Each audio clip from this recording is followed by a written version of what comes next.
Nous allons aujourd'hui parler un peu plus en détail de cette bonne nouvelle que tous les catholiques ont, ont eue pour ce temps de Pâques, cette Pâques de 2025, cette augmentation importante du nombre de baptêmes, confirmations, de retour à l'Église, est très significative, 10 300 hein, pour la France. Il y a une augmentation depuis 3 ans, mais celle-ci est très significative. Et ce qui est aussi significatif, c'est que 75% de ces personnes sont venues par les réseaux sociaux. Voilà, et donc pas par ce que l'on pourrait appeler les officines officielles de l'Église catholique. Bon, euh, c'est comme ça, il faut en tirer une leçon, hein, c'est important d'être présent donc sur les réseaux sociaux. Alors, j'ai pensé que ce serait intéressant pour les auditeurs, comme d'ailleurs aussi pour ceux qui vont s'exprimer, de faire venir ceux qui sont directement concernés par cela. C'est-à-dire, il se trouve que je suis en semi-retraite, comme tous les prêtres. On ne prend jamais totalement sa retraite. On la prend quand on ne peut plus rien faire, quand on est mort, quoi. Voilà. Mais tant qu'on n'est pas mort, eh bien, on peut rendre des services. Et j'ai la grande grâce, je ne vais pas dire la chance, parce que je ne crois pas au hasard, j'ai la grande grâce de vivre à Saint-Maur des Fossés et d'être pas loin d'une très belle paroisse, qui est la paroisse Saint-Hilaire.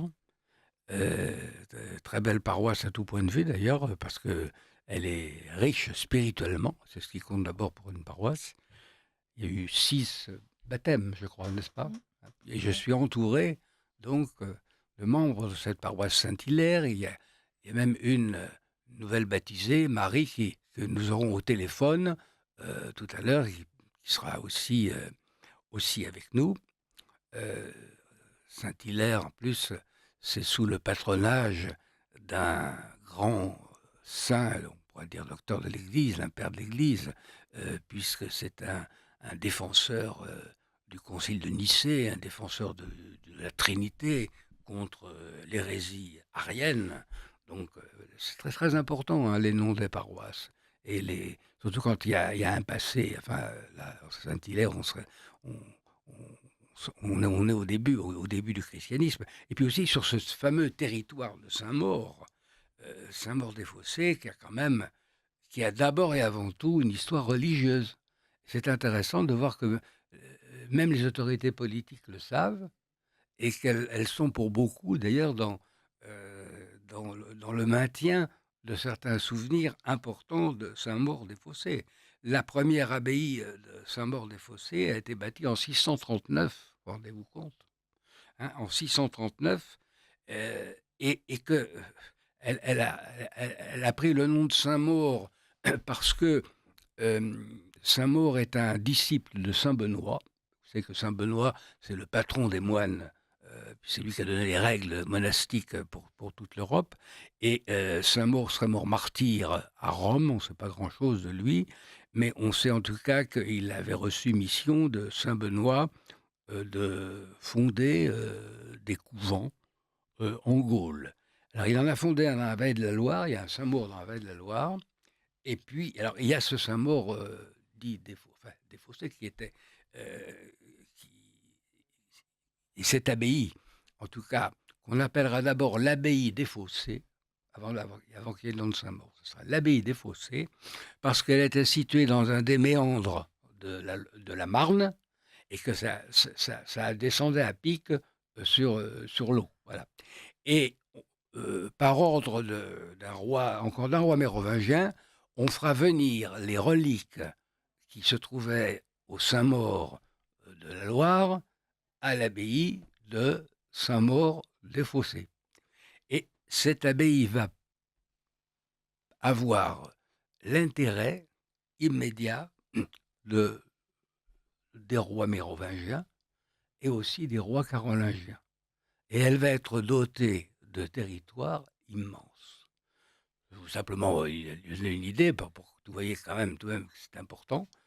Euh, Elle avait des terres jusque dans l'actuel 12e arrondissement de Paris, y compris Charenton. Vous voyez ce que ça représentait, hein.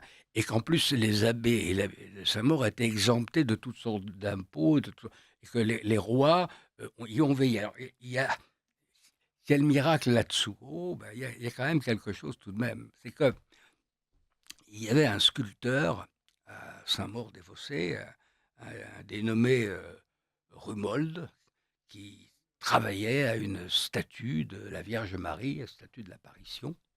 Il voulait faire une statue polychrome. C'est intéressant parce que ça montre que le Moyen-Âge n'est pas du tout triste, hein. Vous savez d'ailleurs que tout le devant de Notre-Dame, hein, on s'en était aperçu quand on a nettoyé Notre-Dame, bien avant l'incendie, hein. On l'a nettoyé au laser, enfin, pour être on a vu que toutes ces statues étaient peintes. Il s'est posé la question, et on peut reconstituer les couleurs, et on le fait dans les sons et lumières. C'est tout bariolé.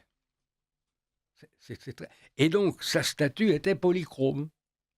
Et il avait commencé. Et puis, il est appelé à l'extérieur. Il s'en va un moment. Il rentre dans son atelier.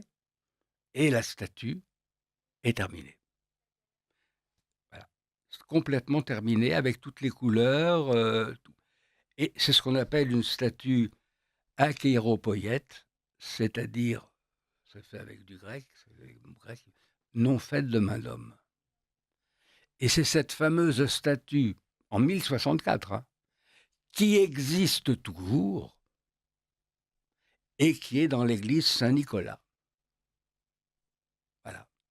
Et il faut remercier monsieur l'ancien maire de Saint-Maur et monsieur qui est député maintenant, mais enfin, ils étaient ensemble, hein, qui ont refait l'église Saint-Nicolas du XIIIe siècle, la plus vieille église. Alors pourquoi est-ce que je raconte tout ça? C'est pas pour étaler des connaissances, hein, mais pour dire que Saint-Maur a une vocation chrétienne, une vocation de prière, que l'ange de Saint-Maur, en quelque sorte, eh bien, il est là.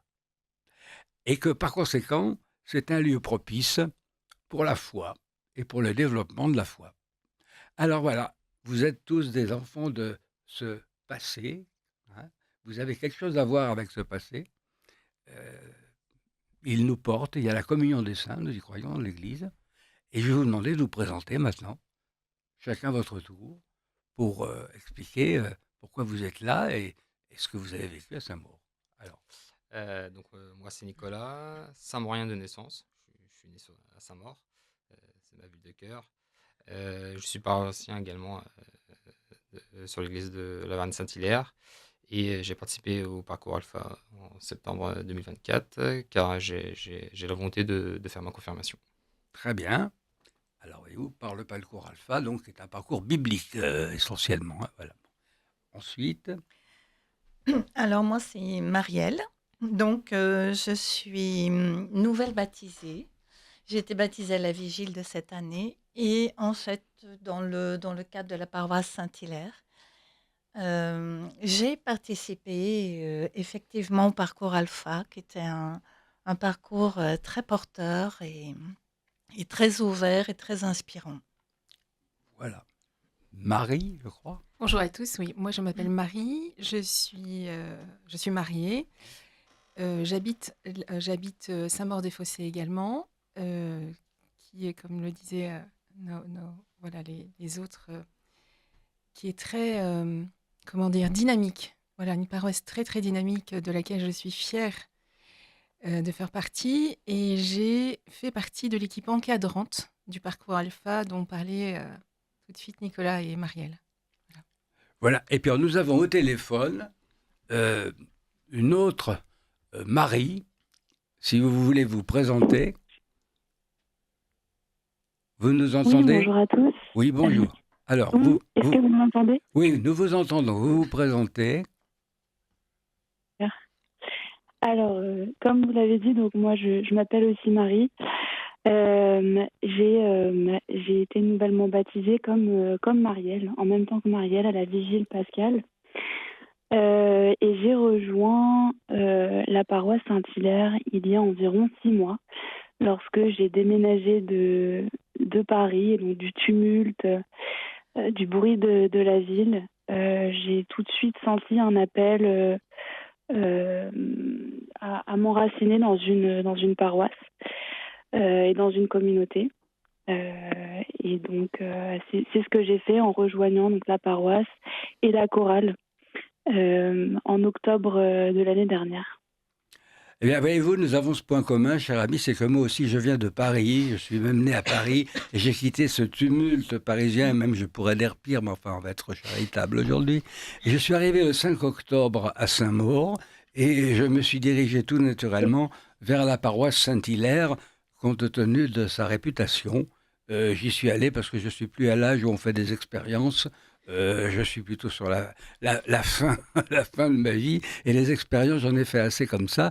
Et je préfère des bonnes expériences. Et celle-ci, je savais qu'elle était bonne. Et alors, en plus, ce qui était très beau, parce que voyez-vous, c'est quand même important, ça. Je veux quand même s'y aller. Cette paroisse Saint-Hilaire, elle a été construite avant 1905, au 19e siècle. Et donc, de ce fait, elle appartient à la mairie. Mais ce qui est liturgique, évidemment, ça dépend de l'Église. Eh bien, le curé a eu le souci de faire refaire le chœur avec la mosaïque qui est derrière, de choisir un très bel autel, un très beau baptistère, de faire refaire les chapelles, enfin, toutes ces choses qui sont extrêmement importantes et qui montrent que, voyez-vous, dans les choses modernes, le clergé, ça peut lui arriver quelquefois d'avoir bon goût. Hein, oui, parce que je dis ça parce que quelquefois nous avons beaucoup de critiques, mais là, franchement, c'est aussi quelque chose de bien et de plus. Et voyez-vous, je pense que un des signes de la bénédiction et que ça plaisait à Dieu, c'est votre présence à tous. Alors, bon, je pense qu'il faut commencer déjà. Alors, par le commencement, vous êtes plusieurs à avoir évoqué le parcours alpha. Alors, j'aimerais que quelqu'un nous en parle. Voulez-vous nous en parler ? Oui, alors le parcours alpha, c'est une expérience extraordinaire. C'est organisé par les paroissiens, là en l'occurrence de la paroisse Saint-Hilaire. Et l'idée, en fait, est d'inviter des personnes de tout, pas forcément des paroissiens, des personnes voilà, qui ont envie de discuter avec justement des sachants, si je puis dire, des paroissiens, des chrétiens, envie de discuter de la foi, d'échanger, peut-être d'émettre des commentaires, peut-être même des controverses, pourquoi pas. En tout cas, c'est de dialoguer. Alors, le parcours alpha, il est organisé, vous avez les invités. Donc, on vient, c'est complètement gratuit. On est reçu magnifiquement. On fait un repas ensemble et ce repas est organisé par les paroissiens que l'on rencontre ou des paroissiens que l'on ne rencontre pas. On ne sait pas qui nous apporte ces repas, qui les a confectionnés. C'est en cela où c'est d'une grande générosité de la part de ces personnes-là. Et puis, on échange pendant ce repas sur différents sujets. Et après, on a un topo réalisé, voilà, un topo de 20 minutes d'une personne qui vient nous parler d'un sujet. Par exemple, qui est le Christ, pourquoi Jésus est mort, qu'est-ce que le mal, etc. Donc, on a des topos comme ça, un topo par soir, ça c'est 10 soirs d'affilée, enfin 10 mardis, là c'était le mardi, donc 10 mardis soirs d'affilée, sur 10 semaines donc. Et suite à ce topo, on rééchange entre nous et chacun dit comment il a ressenti le message de ce topo. Donc ça, c'est une étape et quelque chose d'extraordinaire dans puis après je vais laisser les paroles, mais Ah oui, il va nous dire son avis aussi. Voilà, d'extraordinaire dans ce schéma, dans ce cursus de parcours alpha, c'est ce qu'on appelle le week-end de l'Esprit Saint. Et bon, peut-être que je laisserai Marie en parler, mais ça a été extrêmement porteur et extrêmement révélateur. Voilà, Donc cède la parole. un autre témoignage, et ensuite nous donnons la parole à l'autre Marie et ensuite à Marie, l'accompagnatrice. Marielle a très bien résumé. Surtout, beaucoup de bienveillance lors des différents échanges. Et ça, c'est vraiment un plus. Et comme disait Marielle, surtout là, sur la qualité des échanges, c'est vrai qu'on se pose pas mal de questions sur la vie ou sur la région. Et là, on a l'occasion de parler de sujets comme qu'est-ce que c'est le mal et des sujets assez riches. Et, euh, et c'est assez enrichissant pour tout le monde. Et c'est surtout, enfin moi, j'avais un rapport avec la religion très intimiste, et là, ça permet de s'ouvrir un peu plus sur les autres, et ça ajoute une dimension, quoi. Ça ajoute sur une autre dimension sur notre parcours spirituel. Bien, et maintenant Marie qui est au téléphone, elle peut nous dire aussi autre chose, compléter sur cette Oui, préparation. Vous nous entendez? oui. Alors, est-ce que vous m'entendez? Oui, oui, oui, oui, nous vous entendons.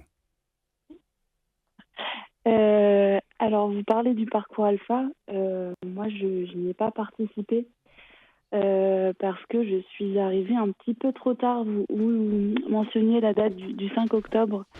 Moi, je suis arrivée à Saint-Maur-des-Fossés le 4 octobre 2024. Donc ça m'a fait un petit peu réagir. Et si vous voulez, moi, je pense avoir une expérience un petit peu différente dans le sens où j'ai intégré la paroisse par la chorale, comme je le mentionnais tout à l'heure. J'ai vraiment intégré la vie communautaire de l'intérieur, comme si vous voulez, comme si ça faisait des années que je faisais partie du tableau, quoi. Et C'est donc, bon signe au niveau de l'accueil, ça. Vous avez dû vous sentir à très l'aise. chaleureux, Voilà. exactement. En fait, je me suis sentie moi-même, pleinement moi-même, et sans vouloir en faire des tonnes. Ça n'avait pas forcément été le cas par le passé dans les différentes situations de vie, configurations de vie, aux communautés auxquelles j'avais pu participer comme tout un chacun. Et là, si vous voulez, je me suis retrouvée du jour au lendemain. Donc moi qui travaille la journée dans un emploi, on va dire, plutôt classique, sur de l'administratif, voilà, un emploi de bureau. Je me suis retrouvée à rester très tard, souvent, dans la paroisse, avec les autres membres de l'Église, pour préparer les chants de la messe dominicale. Et voilà, je sortais vers 22h30, 22h45 euh, de ce monde, en fait, un petit peu à part. Et je me sentais, j'avais vraiment l'impression de vivre entièrement en étant moi-même pour la première fois, ni plus ni moins. Voilà, j'avais l'impression de participer à la construction de quelque chose, même si ça n'est que du chant, un simple chant, voilà, avec d'autres personnes. Et c'était, moi, ça m'a vraiment porté dans ma préparation du baptême, personnellement. En tout cas, je retiens quelque chose qui me paraît important et il faut qu'on répande bien autour de nous en étant vous-même. Voyez-vous, ce qui montre bien que le christianisme, c'est pas une secte. Il ne s'agit pas de transformer les gens en zombies ou à un modèle préfabriqué. Il y a un moule, hein, puis voilà, il faut rentrer dans le moule. Et puis si vous n'êtes pas tout à fait dans le moule, on va vous changer, on va vous triturer pour que vous soyez dans le bon modèle. Et puis non, restez vous-même. Et il y a eu ce changement forcément en plus qui est apporté par le baptême. Alors, vous avez entendu ces témoignages. Marie, qui avait été accompagnatrice, que pourriez-vous dire déjà à cette étape où nous en sommes de notre avancée de cette question? Alors déjà, je voulais remercier Marie parce que c'est exactement... Marie n'a pas fait partie du parcours alpha, mais elle s'est sentie appelée. C'est le terme qu'elle a posé, qui est très fort. Et je crois que chacun de nous nous sentons appelés, un jour ou l'autre, parce que cette rencontre, elle est pour chacun. Et par contre, il faut y consentir. Voilà, Marie quitte Paris, elle arrive, Marielle cherche aussi la rencontre, Nicolas aussi. Je crois que nous nous sentons un jour vraiment saisis, Alors, nous pouvons passer à côté de cette rencontre, mais en tout cas, si nous y consentons, eh bien, Dieu va déployer sa vie dans la nôtre. Et les parcours alpha sont là pour ça. C'est un parcours vraiment où on va approfondir notre lien à Jésus, voilà, qui a donné sa vie et qui est ressuscité pour que nous vivions de sa vie. Les parcours alpha, ce qui m'a d'abord séduit dans le parcours alpha, c'était cet aspect de table du partage avec ceux qui étaient là pour approfondir leur foi, et puis ceux qui étaient là pour prier, dont moi-même je faisais partie, ceux qui étaient là pour servir. Donc vraiment, toute une multitude de services autour d'un miracle qui allait se produire. C'était la rencontre que Jésus avait pour chacun de nous. Et je me souviens, j'ai un témoignage d'un des nouveaux baptisés de cette année qui avait commencé Parcours Alpha en même temps que tous les autres. Dès le premier soir, il a déposé son badge. Les badges étaient nominatifs. Et il a dit, eh bien, c'est exactement ce dont j'avais besoin pour ma vie. Et voilà, donc là, même pour nous, c'est le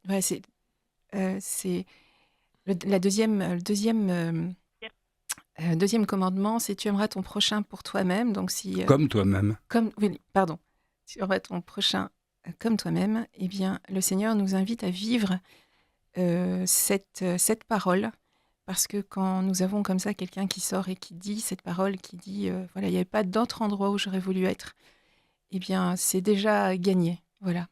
Et le Seigneur fait Merci. le reste. Alors j'aurais une question, avant de citer une question qui nous a été envoyée. Combien de temps s'est-il passé entre la demande que vous avez faite pour votre baptême et puis le baptême? Combien de temps s'est passé? Alors, il y a la demande intérieure, si je puis dire. Donc là, Non, mais quand vous avez formulé, moi je parle de la demande faite à l'Église. Entre le moment où vous avez demandé à la paroisse ou à l'Église et puis le moment où vous avez eu le baptême, il s'est écoulé combien de temps? Alors, j'en avais parlé au prêtre déjà. Il s'est écoulé une dizaine de mois. Oui. Et on peut en dire autant pour vous, pour la confirmation, ça va être combien? Vous l'avez demandé quand? C'est un peu plus long. Moi, j'ai demandé en septembre dernier et je vais être confirmé novembre prochain. C'est ça, c'est ça. Mais est-ce qu'on vous a autorisé à communier entre-temps? Non, je pense pas. Moi, j'ai pas pris l'initiative. J'attends ma confirmation pour faire ma communion. Je vous comprends. Non, mais c'est une question intéressante parce que, voyez-vous, c'est quand même... votre position n'est pas isolée dans le catholicisme. Il y a beaucoup de catholiques qui ne sont pas confirmés. Parce que, à juste titre, le pape Pie X, qui, je le rappelle, est devenu pape en 1903, qui est mort en 1914, et qu'on a heureusement canonisé, car c'était un grand homme, un grand pédagogue et un grand pasteur, a permis aux petits-enfants de communier. Voyez-vous ? Et du coup, on a reculé ensuite l'âge de la confirmation, qu'on a remplacé par la profession de foi, qui est un peu une invention. Hein. Et finalement, il y a des gens qui ont fait leur profession de foi et qui n'ont pas fait leur confirmation. Voyez-vous ? Alors que c'est quand même, traditionnellement, un des 3 sacrements de l'initiation chrétienne. Et alors là, j'attire l'attention tout de même, je m'adresse à tous ceux qui nous écoutent. Si vous avez des amis catholiques, posez-leur la question. Par exemple, j'ai été longtemps pasteur de paroisse et je suis resté en paroisse jusqu'en 2024, ce qui va me permettre d'ailleurs de répondre à la question qui m'a été posée. Parce que ça, je tiens bien à y répondre. C'est pour être parrain, par exemple, d'un enfant ou d'un adulte, il faut avoir reçu la confirmation. Or, nous sommes obligés, en tant que curé de paroisse, une fois sur 2, de demander une dispense à l'évêque pour pouvoir garder ce parrain qui n'est pas confirmé, pour qu'il reste parrain. Alors on lui demande après, évidemment, s'il veut. Quelquefois ils se font confirmer, quelquefois non. Mais donc, il faudrait quand même qu'on se donne la peine dans les paroisses de faire une petite enquête Ouais, c'est vrai. qui n'aurait rien de méchant, enfin rien de discriminant pour prendre le mot à la mode, mais pour inciter tout de même les gens à la confirmation, et par exemple, pour des personnes qui sont pratiquantes, qui sont à la messe en semaine tout le temps, on ne va pas leur imposer 3 ans de catéchisme pour faire la confirmation. En plus, ils communient tout le temps, vous comprenez. Mais je vous comprends. Si vous n'avez pas communié jusqu'à présent, effectivement, vous avez raison. Parce que normalement, on ne pouvait... euh, moi, j'ai fait mon éducation dans l'église luthérienne, tout le monde le sait, j'étais pasteur. Hein. Nous ne pouvions communier que si nous avions confirmé. Et donc, on confirmait généralement à 12 ou 13 ans. Et on confirmait le dimanche précédent la Pentecôte. Et on communiait à la Pentecôte, la première communion. Donc, mais c'était l'ordre traditionnel. Hein. Alors, on me pose une question, là, il faut quand même, c'est important d'y répondre. Vous parlez du nombre de baptêmes en augmentation, ce qui est encourageant, mais vous oubliez la diminution impressionnante du baptême des enfants. Ça, c'est vrai. Là, tout à fait d'accord jusqu'à présent. Si l'Église ne s'était pas retrouvée sous le feu des médias par les affaires de mœurs scandaleuses de certains prêtres, les parents auraient continué à donner leur confiance à ces derniers. Y aurait-il eu beaucoup plus de baptêmes d'enfants? Alors, là, je vous tranquillise, le problème n'est absolument pas là. On fait mon enfant aussi. Malheureusement, la diminution du baptême des enfants, elle date au fond du moment de déchristianisation. Tous les livres sérieux vous le diront, c'est 1960. Donc c'est avant le Concile Vatican II. Et tout cela parce qu'on a des idées tordues sur le baptême, en disant que le baptême, c'est d'abord une adhésion à une foi, qu'il faut être conscient, et que par conséquent, si on n'est pas conscient, eh bien, on ne peut pas être baptisé. Et qu'au nom de la liberté, eh bien, on laissera choisir l'enfant plus tard. Seulement, voilà, on ne lui donnera pas d'instruction religieuse, il choisira entre quoi et quoi, entre ce qu'il ne connaît pas, et puis ce qui est ambiant, l'athéisme, et comme ça fait un peu bête aujourd'hui de dire qu'on est croyant, hein, je vois bien la différence. Quand j'étais à l'école primaire, il y a bien longtemps, on n'avait pas peur de dire qu'on allait au catéchisme. Mais aujourd'hui, quand on questionne les enfants, moi je me souviens des médaillés, ils n'osaient pas dire qu'ils allaient à l'église. Vous comprenez? Ils n'osaient pas. Ils n'osaient pas. Et alors, bien sûr que ces histoires d'abus dans l'église qui sont absolument scandaleuses, mais dont on a grossi énormément les chiffres. Vous savez, j'ai étudié la question, j'ai même écrit un livre là-dessus, avec Johan Picard, sur la question du rapport Sauvé. Bon, je peux vous dire qu'on a utilisé la méthode des sondages, qui n'est pas une bonne méthode, il faut utiliser une méthode plus rationnelle et pour avoir des chiffres plus sûrs, et je pense qu'on peut retirer un 0 dans les chiffres qui ont été donnés par M. Sauvé et par la science. Enfin, c'est une opinion personnelle, mais en tout cas, ce n'est pas du tout cela qui a diminué en quoi que ce soit le baptême, le nombre du baptême d'enfants et le nombre des enfants envoyés au catéchisme. Non, c'est la déchristianisation et le fait que pour la plupart des parents, ils ne sont pas pratiquants, et puis il choisira plus tard. Voilà, et puis c'est tout. Hein, il ne va pas aller chercher autre chose que cela. Mais c'est vrai qu'en tout cas, évidemment, si nous aurions moins de baptêmes d'adultes, évidemment, si ces mêmes adultes avaient été baptisés enfants, ça va de soi. Mais s'il vous plaît, ne rattachons pas cela à ces sinistres choses qui étaient les abus dans l'Église et surtout la manière dont on en a parlé et surtout, encore pire, la manière dont on s'en est servi pour demander des réformes complètement impossibles dans l'Église catholique et qui, fort heureusement, ne se feront jamais. D'ailleurs, le pape François n'a pas cédé là-dessus un pouce.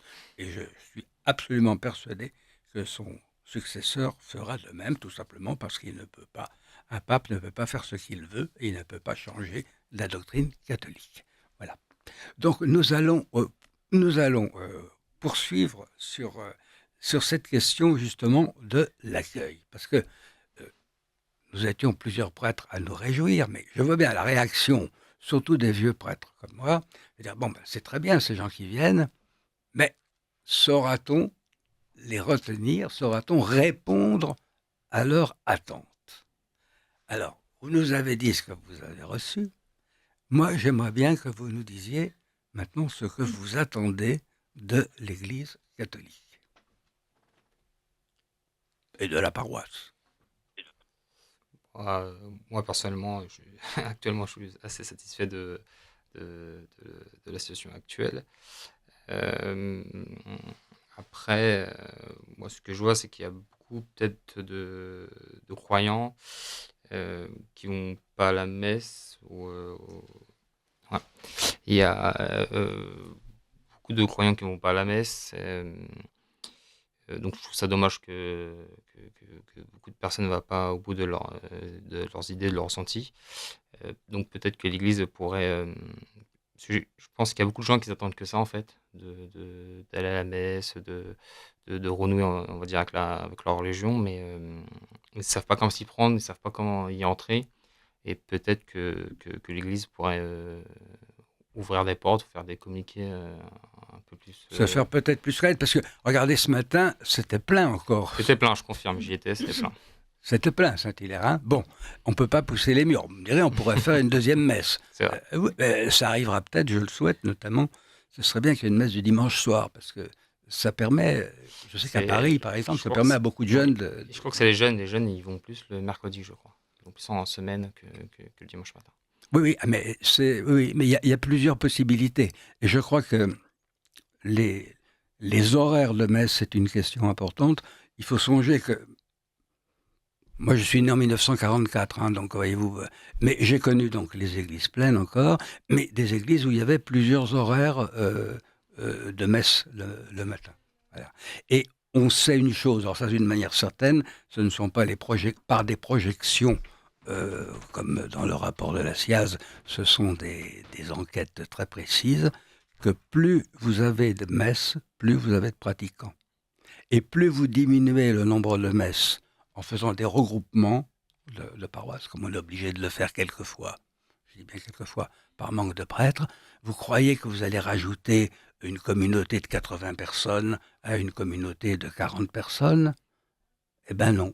Vous allez en perdre 20 en route d'un côté et 30 en route de l'autre. Voyez? Et c'est comme ça qu'on arrive à une peau de chagrin. Cela dit, pour vous, l'Église devrait être plus insistante en quelque sorte pour inviter. Non, je pense que c'est une communication, en fait. Il y a des gens qui attendent que ça, de rentrer dans une vie plus religieuse, et l'Église qui fait son devoir d'Église. Et entre deux, je pense qu'il y a une zone d'église, et donc il faut, je pense, créer une meilleure interaction. Enfin, moi, je parle de mon cas où quand j'étais jeune, toujours, on va Vous dire, êtes toujours jeune. je sais pas, c'est tout relatif maintenant.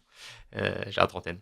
Mais quand j'étais vraiment beaucoup plus jeune, 20 ans, 22 ans, voilà, j'étais toujours croyant, mais je sais pas, j'avais pas la dynamique, la chose pour entrer dans la vie religieuse. Et, Alors justement, 75% sont venus, disais-je tout à l'heure, par les réseaux sociaux. Est-ce que vous pensez que...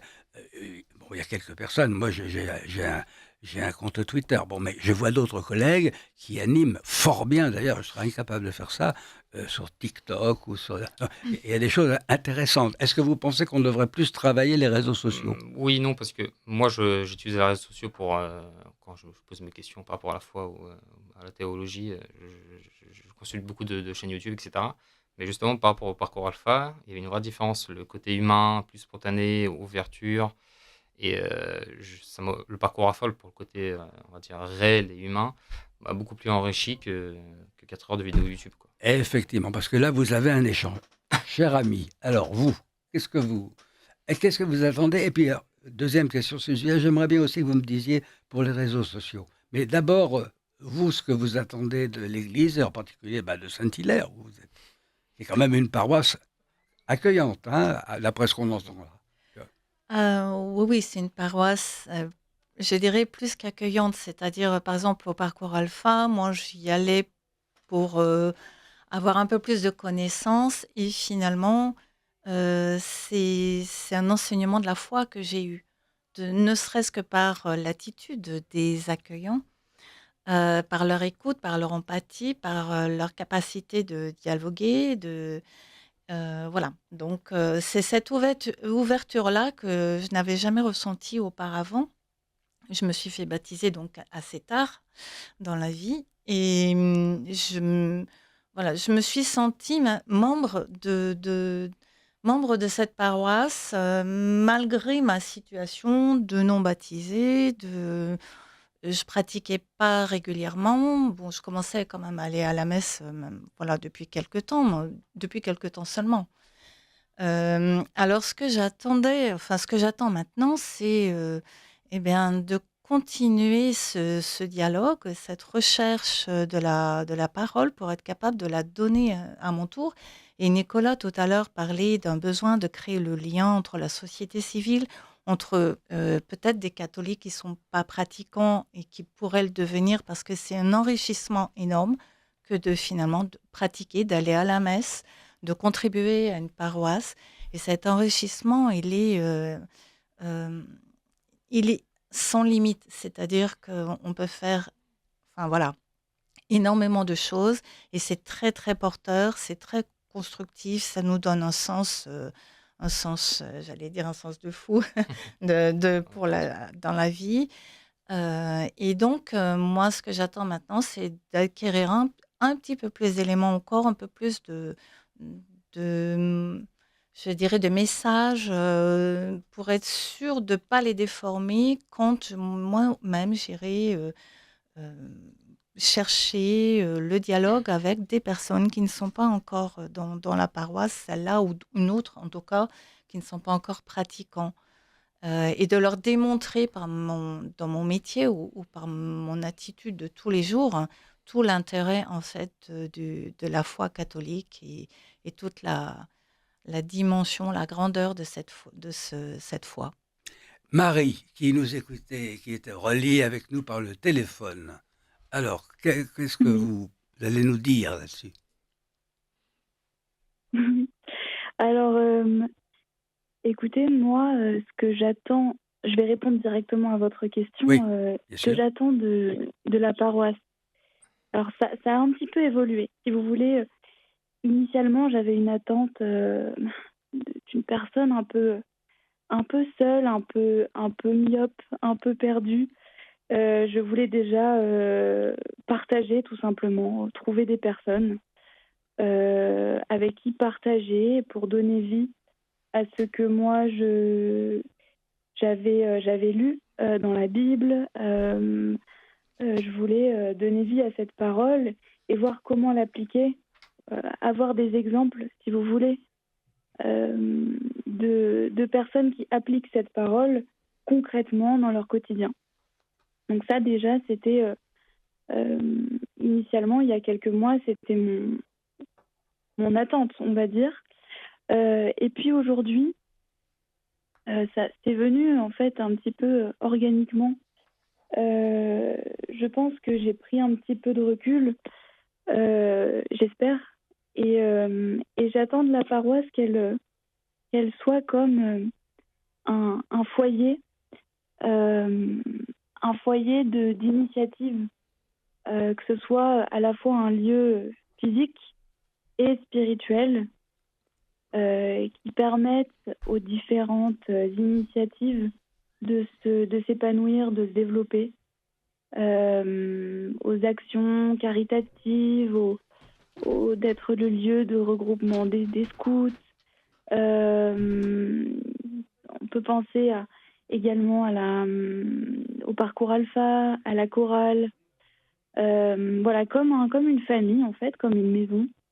Qui est à la fois une attention, je dirais, une attention qui est tournée vers l'intérieur, donc vers les membres. Est-ce que les membres de ma famille se sentent bien, mais également tournée vers l'extérieur.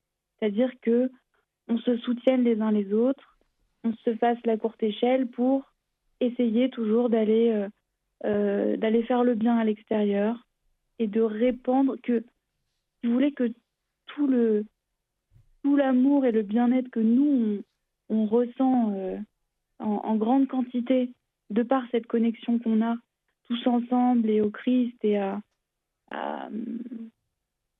toute cette vie intérieure, eh bien qu'on puisse la transformer en quelque chose de concret qui aille vers l'extérieur. Moi, c'est vraiment l'attente, en tout cas aujourd'hui. Et si on refaisait cette émission d'ici quelques mois, je pense que ça aurait encore évolué, mais voilà où j'en suis aujourd'hui. Écoutez, je vous remercie parce que ça tombe à pic avec une question qui est posée, à laquelle je vais répondre parce que je crois que c'est important de le rappeler aujourd'hui. On me demande, à propos du baptême, quelle est l'action du baptême. C'est le rite d'entrée dans le christianisme, bien sûr, mais on dit, est-ce l'abolition du péché originel qui pourtant nous marque durant le reste de notre vie, la rémission des péchés, comme on dit dans le credo, le passage de la mort à la vie? Pourriez-vous éclairer sur ce point? Et on me demande si le baptême a eu lieu pour les adultes sous forme d'immersion. Bon, donc ça n'a pas pu se faire sous forme d'immersion parce que pour ça il faut être équipé.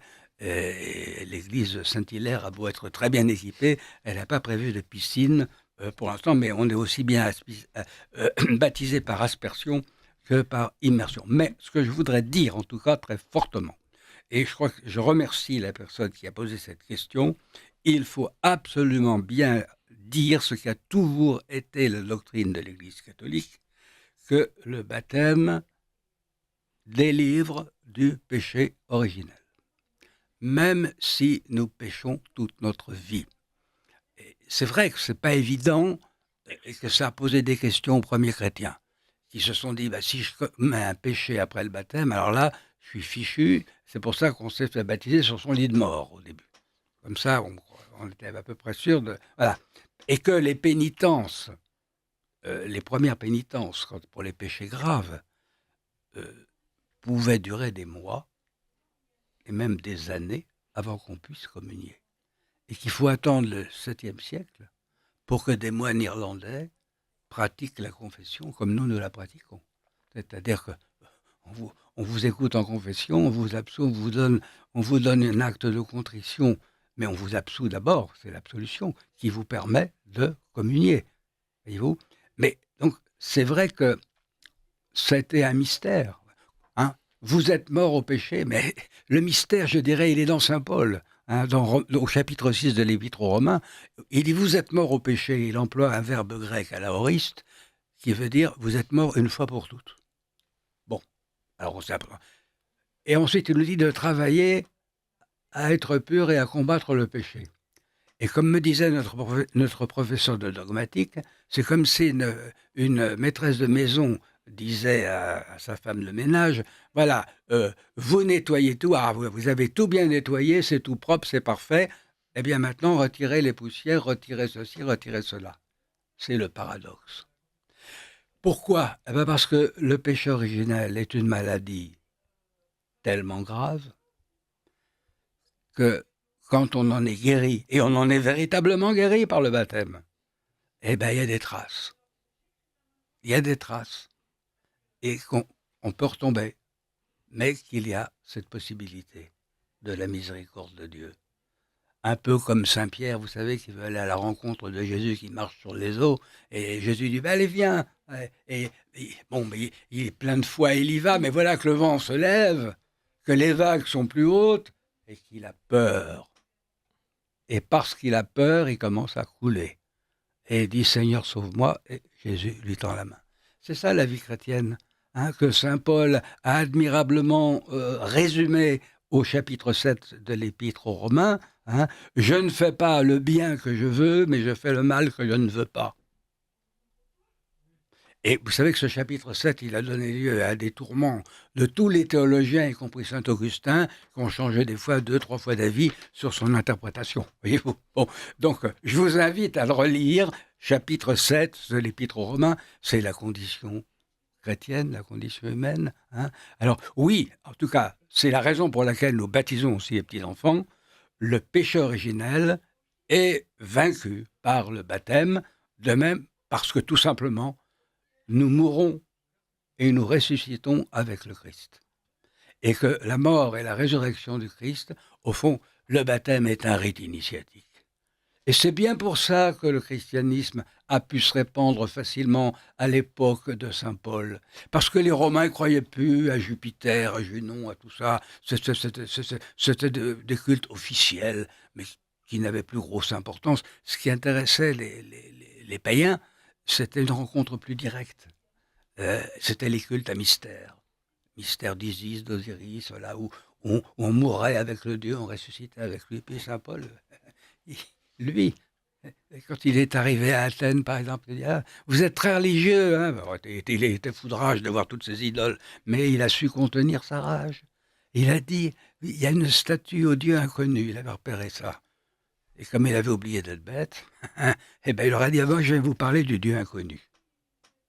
Et on l'a écouté. On l'a écouté jusqu'au moment où il a parlé de la résurrection des corps. Alors ça, pour les Grecs, c'était inimaginable. Mais il a quand même fait quelques disciples, comme quoi il faut s'obstiner. Voilà. Et rappelez en tout cas qu'effectivement, le principal motif du baptême, c'est de tuer en nous le péché originel. Voilà. Et ça, il faut le rappeler, parce que le péché originel, c'est raconté évidemment d'une manière un peu mythologique au premier chapitre, avec un serpent qui parle, etc. Mais c'est une allégorie, mais c'est un mythe porteur d'une très grande réalité, hein, et que cette transmission du péché originel, au fond, elle est toute simple. C'est qu'en Adam, en Adam et Ève, vous avez toute l'humanité. Et que par conséquent, quand Adam et Ève désobéissent, Adam et Ève sont des noms évidemment génériques, hein, c'est toute l'humanité qui désobéit. Voilà. Et qui est infectée par cette désobéissance. Et il faudra, pour que Marie soit l'Immaculée Conception, qu'elle soit l'objet d'une grâce particulière, c'est-à-dire que au moment de sa conception, par une grâce particulière, parce qu'elle devait être la mère de Dieu, elle devait donner naissance au Christ, elle ne soit pas touchée par le péché originel. Voilà. Mais elle a été sauvée par la croix du Christ. Parce que si elle n'a pas été touchée par le péché originel, donc si elle n'a pas eu besoin de baptême, et c'est bien la seule, hein, c'est parce que elle devait être la mère qui devait donner un corps au Verbe éternel de Dieu. Et comment aurait pu, tout simplement, on le voit bien dans la Bible, elle n'aurait pas pu, si elle avait été une femme pécheresse, porter en son sein le Verbe éternel de Dieu lui donner un corps, parce qu'elle serait morte. Tout comme ceux qui touchaient l'arche de l'Alliance, où il y avait les tables de la loi, et qui n'étaient pas des Lévites, ils mourraient. On ne peut pas toucher le sacré et vivre. Dans l'Ancien Testament, on ne peut pas voir Dieu et vivre. L'homme est tellement pécheur. Alors vous vous rendez compte, Marie est la créature qui a eu le plus, qui était au plus proche de la divinité. Comment aurait-elle pu porter cette divinité 9 mois dans son ventre en étant pécheresse?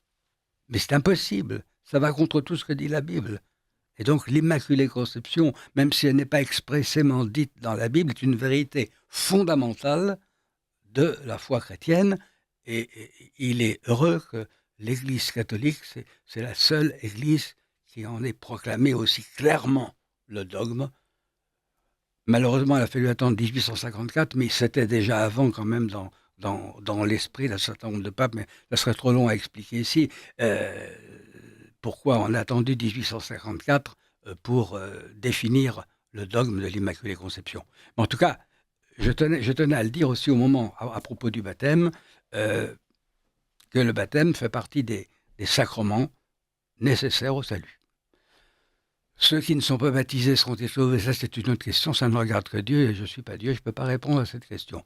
Mais ce que je sais, c'est que Dieu nous a ordonné de baptiser et qu'il a dit quiconque croira sera baptisé sera sauvé, mais celui qui ne croira pas sera condamné. Il n'a pas dit ce qui ne sera pas baptisé.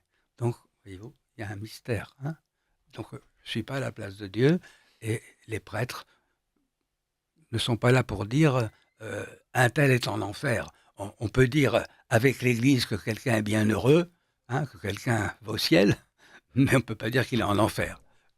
Un moment pour le bobino. Vous appréciez cette émission? Alors aidez Radio Courtoisie à en produire d'autres. Rendez-vous sur soutenir.radiocourtoisie.fr. Merci d'avance.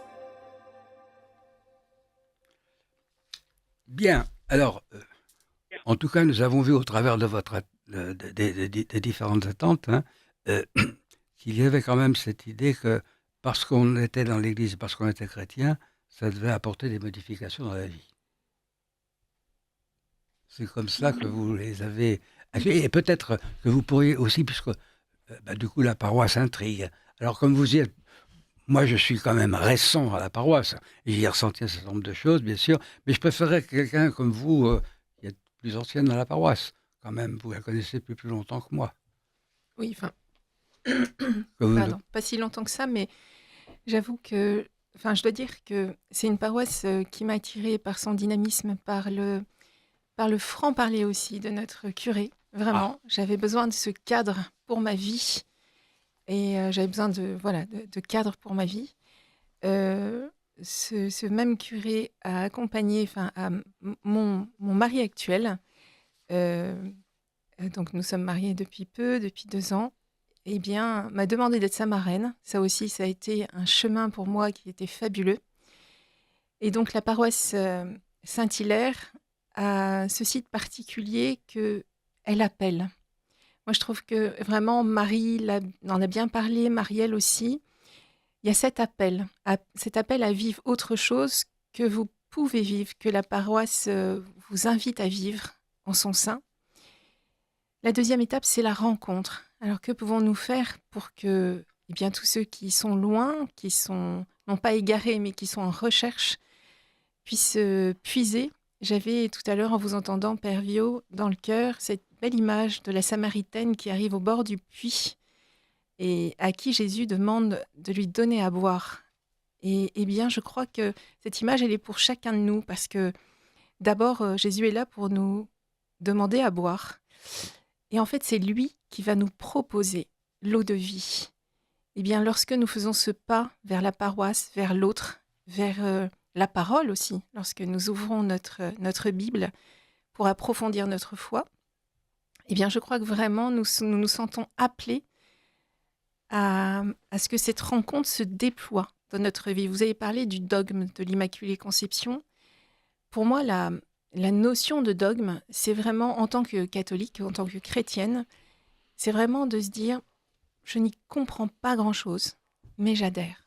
Voilà, je consentis. Et ça vient éclairer le reste de ma vie. Et vraiment, pour moi, ce qui est important à comprendre, c'est que les choses auxquelles on ne comprend pas, vous avez évoqué tout à l'heure les mystères, mais bien sûr, c'est mystérieux. Et c'est ce qui est bon dans la foi. C'est que nous ne comprenons absolument rien, mais nous savons que cet amour nous traverse et nous dépasse, et qui nous invite à vivre autre chose que ce que nous vivions jusque-là. Marie a parlé aussi elle n'a pas évoqué le terme mission, mais je crois que lorsque nous sommes convaincus, parce que c'est Dieu qui nous convainc, c'est Dieu qui nous appelle à vivre autre chose, lorsque nous sommes convaincus, nous avons envie d'être missionnaires, comme les disciples. Et le baptême, cette eau de vie dans laquelle le Christ nous plonge, le baptême, la confirmation, lorsque nous confirmons notre foi en Christ, et nous disons au Seigneur, oui, c'est de cette vie que je veux vivre, eh bien, nous nous sentons missionnaires. Nous sommes tous comme Jésus, comme Jésus et ses disciples. Nous nous sentons appelés à vivre autre chose maintenant pour les autres, parce que cet amour que nous recevons dans notre cœur n'est pas fait pour nous, il ne nous appartient pas, il nous traverse. Il est là pour être donné aux autres, notamment à ceux qui sont un peu loin de la foi. Voilà. Mais écoutez, merci. Et puis surtout, vous avez donné l'exemple de la Samaritaine. C'est un des passages les plus mystérieux de l'évangile de Jean. Parce que elle est un peu coquine, la Samaritaine. D'abord, elle croit qu'elle va pouvoir cacher à Jésus sa vie privée.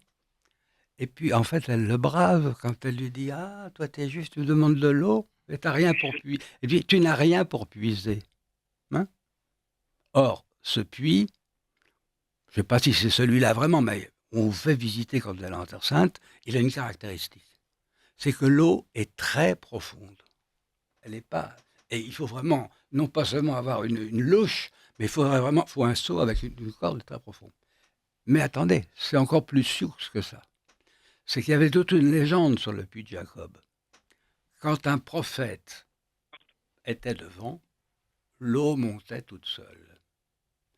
C'est pour ça que la Samaritaine lui dit « T'as rien pour puiser ». C'est une façon de lui dire « Si tu veux être prophète, l'eau devra monter ». Histoire sans parole. Jésus ne lui répond pas là-dessus. Il lui pose une question. « Tiens, va chercher ton mari ». Elle répond « J'ai pas de mari ». Oui, tu as raison parce que tu en as 5. Tu en as eu 5 et celui avec qui tu vis, c'est pas ton mari. Bon. Ah. Eh bien, là, elle se rend compte du coup que c'est un prophète. Mais c'est pas par l'eau qu'elle est montée, c'est par c'était sa vie. Et c'est à partir de là qu'elle devient missionnaire. Elle va chercher les autres Samaritains, elle dit « Ah, j'ai rencontré un... Ah oui, c'est lui le prophète, et il m'a raconté toute ma vie. » Vous voyez ? C'est ça l'aventure du baptême. Ça, je vous remercie d'avoir cité cet exemple, mais généralement on ignore l'histoire de la légende du puits, hein, parce que ce puits, figurez-vous, d'après tout ce qu'on a rajouté sur la Bible, enfin, ce serait en fait le rocher frappé par Moïse, qui aurait suivi Israël pendant son passage au désert, et d'ailleurs Saint Paul lui-même s'en servira en disant « ce rocher c'était le Christ ». Vous voyez ? Comment on emploie les images, et c'est ce qui fait la lecture de la Bible un peu difficile, c'est que ça fait allusion à des tas de légendes qui ne sont pas dans la Bible, mais qu'on connaît par ailleurs parce qu'on a étudié ces choses, et qui permettent de montrer qu'il y a beaucoup d'humour, et que dans le dialogue entre Jésus et la Samaritaine, il y a beaucoup d'humour. Et il faut aussi qu'il y ait aussi de l'humour dans l'Église, parce que l'humour aussi, ça aide à rendre témoignage, et à montrer surtout que la foi, elle rend heureux, même si ce n'est pas forcément une garantie du bonheur. Hein. Ça aussi, parce que ce n'est pas parce qu'on est chrétien qu'on va être protégé de tous les malheurs. Mais ça va nous aider à les supporter. Alors, est-ce que vous avez, c'est une autre question maintenant, le sentiment d'avoir reçu des forces supplémentaires, et d'ailleurs, on pourra en parler d'ailleurs à propos de la confirmation, puisque le baptême donne tout. Hein. Est-ce que vous avez le sentiment, justement, je parlais de cette délivrance du péché originel, que par l'acte du baptême, et sous cette possibilité que vous avez, en plus vous avez été baptisé, et quand on baptise un adulte, il est confirmé tout de suite après. C'est-à-dire que le Saint-Crème qu'on donne au bébé, il est accompagné de prières sur les 7 dons du Saint-Esprit, donc c'est la plénitude de l'Esprit, et ensuite vous avez la communion. Alors, est-ce que vous avez le sentiment d'un plus ? Alors, pour ma part, oui, je n'y croyais pas avant le baptême. Enfin, je n'y croyais pas. On m'en avait parlé, mais je ne voyais pas comment ça allait s'exprimer. Et en fait, j'ai été très étonnée après le baptême, parce que j'ai l'impression que ça m'a ouvert plein de portes pour lire en fait tout ce qui m'entoure, les événements qui se passent aujourd'hui autour de moi, même relire les événements de ma propre vie. Ça vous donne un élan que vous n'imaginiez pas, justement, pour aller vers les autres, pour aller plus loin, voilà, une sorte d'élan infini. Et je ne pensais pas le ressentir aussi fortement après le baptême. Donc, oui, c'est une force sous forme d'ouverture, d'envie et d'avoir l'impression que les horizons s'ouvrent en fait devant soi, que la relation avec l'autre est immense. Voilà, c'est ce qu'on appelle ouvrir des portes et ça m'en a ouvert beaucoup. Alors, avant de parler à Marie, je me tourne vers Nicolas et qui n'a pas encore reçu la confirmation, mais justement, qu'est-ce qu'apporte le désir de confirmation ? Autrement dit, qu'est-ce qui change hein, quand on assiste à la messe et qu'on n'est pas confirmé, bon, et qu'on prend un jour la décision de demander la confirmation, c'est comme pour le baptême ce qu'on appelle le baptême de désir. Hein, vous savez que dans l'Église ancienne, quand il y avait des catéchumènes qui étaient mangés au lion, martyrisés, et qui n'étaient pas baptisés, on considérait qu'ils étaient baptisés par le sang. C'est le baptême du sang. Parce que c'est le baptême de désir. Bon. Moi, je crois qu'il y a aussi une confirmation de désir. Alors, peut-être que vous infirmerez ou pas. Sentez-vous libre. Hein. Est-ce que le désir de confirmation, change quelque chose? Et qu'est-ce qu'on attend de la confirmation que souvent, d'ailleurs, certains chrétiens d'autres confessions que nous reprochent, puisque le baptême donne tout. Pourquoi est-ce qu'on a rajouté la confirmation? Comme disait Marie, on se sent appelé. Et donc, en fait, pour moi, vouloir la confirmation, c'est avancer sur ce chemin, sur cet appel. Et c'est aussi pour ce sentiment d'accomplissement vers la volonté de se rapprocher vers Dieu. Moi, je le ressens comme ça. J'attends d'être confirmé pour voir le ressenti. J'aurai peut-être oui. confirmation. Oui. Je vais peut-être Mais en tout cas, vous voyez, c'est important parce que vous placez très exactement la confirmation comme elle doit l'être. C'est dans une dynamique. Ça veut dire que dans la vie spirituelle, nous sommes obligés d'avancer. On ne fait pas du surplace. Ceux qui font du surplace reculent. Ou ceux qui se retournent en arrière, il leur arrive comme à la femme de Lot, dans le livre de la Genèse, ils se transforment en statue de sel. C'est-à-dire qu'ils se fondent avec le paysage de la mer morte. Hein. Vous avez des choses de sel. Il faut aller à la mer morte. On voit des trucs de sel, hein, qui ont quelquefois des formes humaines. Ça date pas d'hier, ça. Bon, vous voyez, la dynamique. Hein. Il faut avancer dans la foi. Il faut toujours avancer. Et jusqu'à notre dernier souffle. Et je peux vous dire que Dieu nous surprend toujours. Moi, il m'arrive toujours d'être surpris par Dieu. Je confesse depuis longtemps, parce que j'aurai 81 ans ce mois-ci, j'apprends toujours. Et je prêche depuis l'âge de 22 ans, et souvent, il y a les mêmes textes qui reviennent forcément. Hein. Il y a toujours quelque chose de nouveau. Alors, il y a quelqu'un qui m'écrit effectivement que souvent, il y a des homélies, elle est gentille, qui ne sont pas toujours inspirantes, entre guillemets. Oui, mais je donne absolument raison à cette auditrice.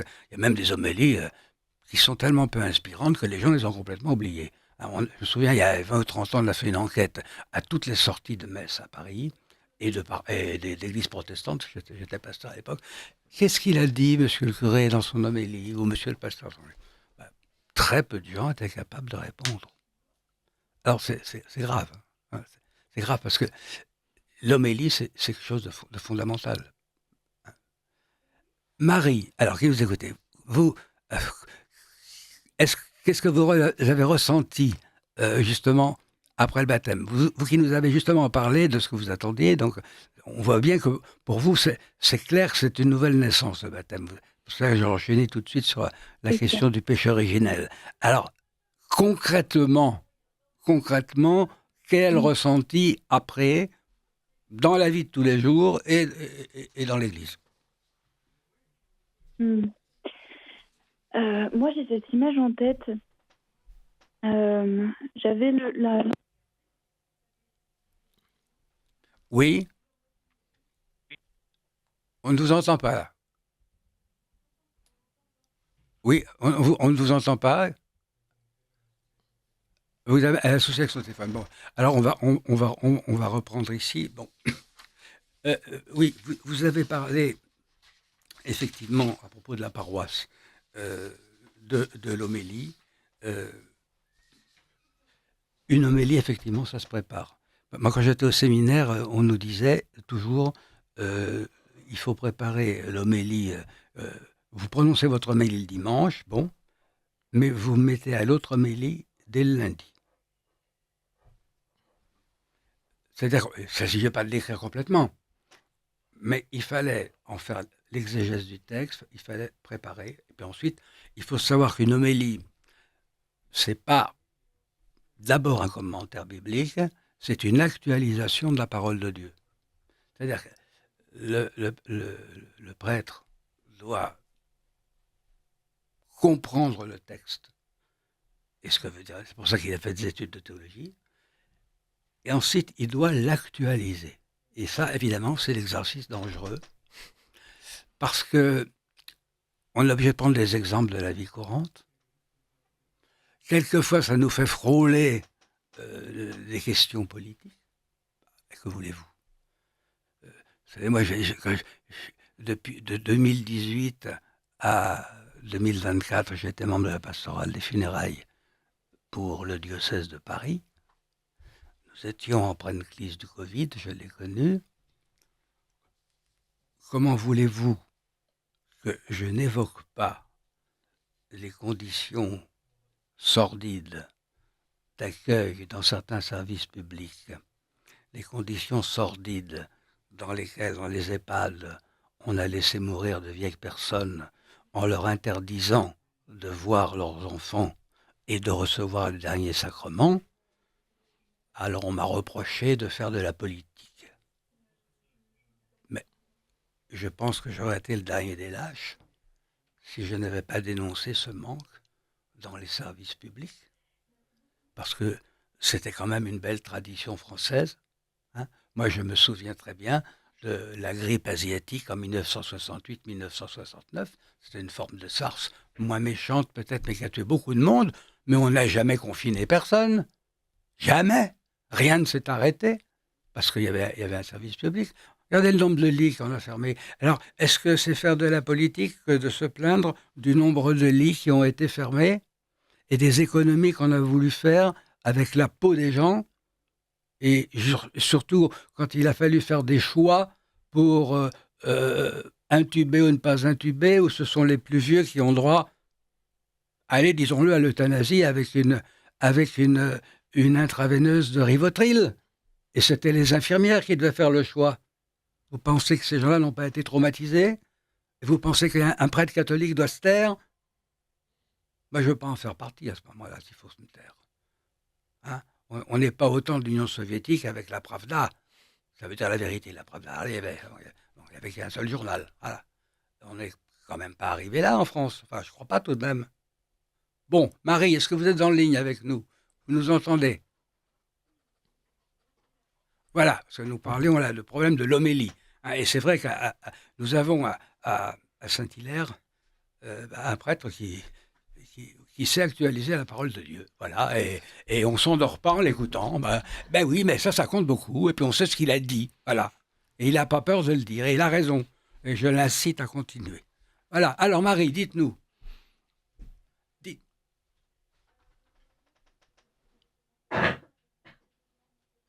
Oui.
Vous savez que vous avez employé une expression de Jésus lui-même en parlant de couper une jambe. Lui, il avait parlé de couper un bras ou même de s'arracher un œil, si c'était une occasion de chute, en disant qu'il vaut mieux entrer manchot ou borgne dans le royaume des cieux que d'avoir jeté tout son corps dans la géhenne. Vous voyez ? C'est pour exprimer le radicalisme. Bien sûr, il ne faut pas le prendre à la lettre, parce que si on le prenait tous à la lettre, non seulement il y aurait dans l'Église que des assemblées de borgnes, mais aussi d'aveugles, et puis de gens en petite voiture. Parce que, voilà. Hein. Mais l'idée de la coupure, elle est fondamentale, parce que c'est ce que voulait dire Jésus. On employait les hyperboles beaucoup dans la pensée sémitique. On est en Orient en plus. Donc voilà, c'est que oui, il y a une sorte de péché familier, comme on les appelle, qu'il faut rejeter. Et ça peut faire mal comme une coupure. Voilà. Et je crois que vous avez raison d'insister aussi sur la brièveté de la vie. Et que quelquefois, il faut ne pas savoir être scotché sur un certain nombre de questions. Parce qu'on fait le fameux surplace dont je parlais tout à l'heure. Et ce surplace, en fait, il faut faire reculer. Voilà. Il faut avancer. Il faut avancer. Bien. Comment, alors maintenant, peut-être parler un peu de prospective, d'autant plus que nous allons bientôt avoir un nouveau pape. Donc là, voyez-vous, nous sommes projetés quand même vers l'avenir, parce qu'on y pense quand même. Hein. Le conclave se réunit le 7. Hein, le 7. Bien. Alors, qu'est-ce que vous attendez, par exemple, de l'Église en France ? La paroisse, vous avez dit, enfin, vous avez dit un certain nombre de choses, mais de l'Église en France, de son témoignage, parce que regardez quand même le Parlement français, alors, tant pis, on va faire de la politique, mais qu'est-ce que vous voulez, hein, il me semble que l'euthanasie, ça nous regarde. Hein. Le suicide assisté aussi, c'est quand même un problème qui regarde l'Église. On ne peut pas être muet devant ces choses-là. Hein, même si ça donne lieu à des lois, ça posera le problème de l'obéissance ou non à ces lois. Ça, je regrette. Tout catholique devrait se poser, d'autant plus que le magistère du pape a déjà réagi là-dessus. Depuis 2020, il y a un texte qui s'appelle le Bon Samaritain, qui a été fait par la Congrégation de la doctrine de la foi, qui interdit absolument le suicide assisté et l'euthanasie, et qui dit aux prêtres, s'ils sont appelés, d'y aller pour dissuader la personne de le faire. Si la personne ne veut pas, le prêtre est prié de partir, de ne pas y assister, de ne pas donner les derniers sacrements.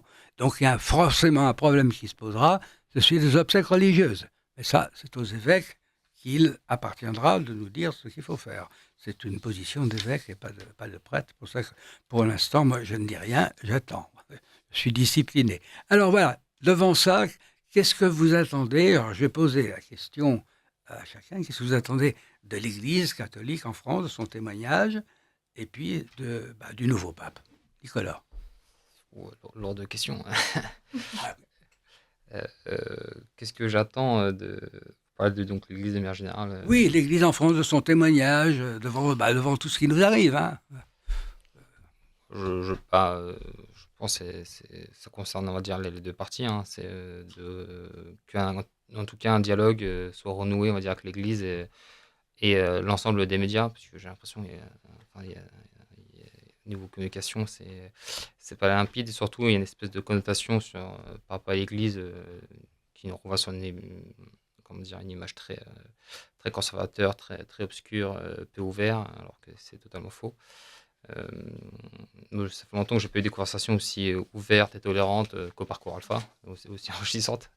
Je me sentais plus ouvert au parcours alpha qu'entre amis dans des bars à discuter de certains sujets. Donc pour moi, c'est ça un peu l'importance. Ce que j'attends, c'est un peu de renouer un dialogue vraiment ouvert, tolérant sur n'importe quel sujet, même si on n'est pas d'accord. C'est pas grave. Le but, c'est qu'on a des opinions qui divergent, mais qu'on puisse en discuter. Voilà, qu'on puisse en discuter. Je crois que vous avez raison de dire cela. L'Église catholique est beaucoup plus ouverte qu'on ne le croit ou qu'on ne le dit ou qu'on se plaît à le dire. Il faudrait effectivement qu'on permette, dans les médias catholiques en particulier, de montrer qu'il y a plusieurs tendances dans l'Église catholique et qu'on permette a ces tendances de se parler fraternellement et non pas de faire un blocus et une censure qui interdisent à certains tous les micros catholiques. Voilà. Et vous, Marc, vous, cher ami? Oui, je suis tout à fait cette ligne de pensée. Moi, ce que j'attends effectivement, c'est qu'on puisse parler plus du catholicisme, de la chrétienté, qu'on n'ait pas honte. Enfin, quand même dans la paroisse, quand on demande aux uns aux autres, alors, est-ce que vous parlez un petit peu de votre foi autour de vous, ou dans le milieu professionnel, et on dit, oh non, non. C'est un sujet qu'on n'ose pas aborder, on n'ose pas dire qu'on est catholique. Et ça, parce qu'il n'y a pas assez de communication. Quoique tout à l'heure, en début d'émission, vous parliez de réseaux sociaux. Et je trouve que les jeunes prêtres, sur YouTube notamment, et les réseaux sociaux font un bon travail pour diffuser vraiment la, la pensée catholique et tout l'enrichissement qu'elle apporte, et pouvoir en parler beaucoup plus ouvertement, aller à des louanges. Pas plus tard que le 1er mai, il y a eu une magnifique cérémonie de louanges à Saint-Sulpice, par exemple, pour parler que de Paris. Mais voilà, continuer comme ça et expliquer ou démontrer, enfin ne pas avoir honte de dire qu'on est catholique, parce que c'est une grandeur d'âme et c'est une grâce. Voilà. Bien. Alors, Marie, vous nous entendez? Même question. Même question. Qu'est-ce que vous attendez de l'Église catholique en France et du nouveau pape? Vous nous entendez?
Et où on écoute aussi. On écoute les autres.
Je pense que quand vous dites évoluer naturellement, ça veut dire évoluer selon sa nature, c'est-à-dire selon ce qu'elle est. Hein. Parce qu'il y a des fondamentaux dans l'Église catholique qu'on ne peut pas changer, vous le savez aussi bien que moi. Hein. Donc, mais forcément, comme nous changeons d'époque, nous nous trouvons dans des problèmes qui se posent différemment en ce début du XXIe siècle que ce que moi j'ai pu connaître quand j'étais petit. On voit déjà le changement, hein, même pour une vie humaine.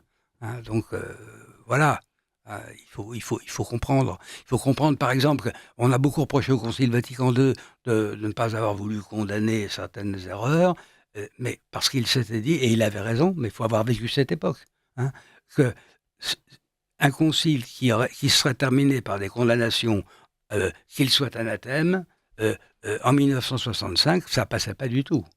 Absolument pas. Surtout que le concile avait été extrêmement clair pour beaucoup plus de choses qu'on ne le dit. Et qu'il a été très mal. Et là, on trouve le problème des médias. Et pourtant, à l'époque, il y avait encore des journalistes cultivés en matière religieuse. Mais c'est pas eux qui ont été les pires, ce sont les prêtres qui ont été les pires. Ah oui, ça, alors nous avons entendu des choses. Moi, j'ai eu le bonheur de connaître le concile. Heureusement, j'étais protestant à l'époque. Heureusement, parce que si j'avais été catholique, je ne sais pas si je serais là devant vous, si je serais prêtre catholique, voyez-vous. Mais j'ai eu le bonheur de connaître le vrai concile Vatican II par des professeurs protestants et par des professeurs catholiques, des prêtres catholiques, qui étaient invités à la faculté de théologie protestante pour parler de Vatican II. Donc j'ai été baigné dans l'œcuménisme, si vous voulez, et voilà, j'ai eu le vrai Vatican II. Celui, vous savez, ça m'a fait plaisir que Benoît XVI, qui a assisté à Vatican II comme expert de son évêque, ait parlé du vrai concile et du concile médiatique.